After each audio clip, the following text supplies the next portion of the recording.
पुढच्या बातमीकडे वळणार आहोत तर ठाकरे गटाचे 2 खासदार आमच्या संपर्कात आहेत असा दावा नरेश म्हस्केंनी केलेला आहे। अपात्रतेच्या मुद्द्यामुळे 6 खासदार एकत्र आमच्याकडे येतील असं नरेश म्हस्केंचं म्हणणं आहे। दिल्लीमध्ये हालचाली सुरू असल्याचा नरेश म्हस्केंचा दावा आहे। तर मुल्ला मौलवींची मदत घेतल्यानं ठाकरे गटातील खासदार नाराज आहेत असं देखील म्हस्केंचं म्हणणं आहे।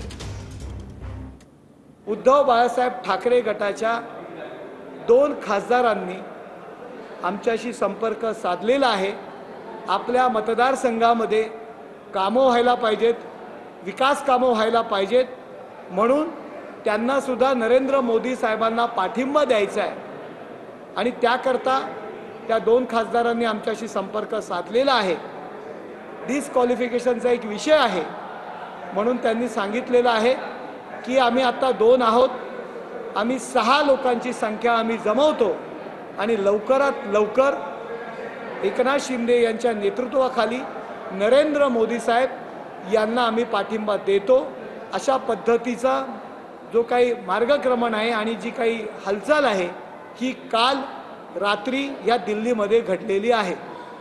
काही विशिष्ट समाजाला जवळ घेऊन मशिदी असतील, त्यांची प्रार्थना स्थळं असतील, त्यामध्ये मुल्ला मौलवींना लाखो रुपये वाटून एक विशिष्ट प्रकारचा आदेश काढण्यात आला आणि या धार्मिक तेढ निर्माण करण्याचा प्रयत्न करण्यात आला।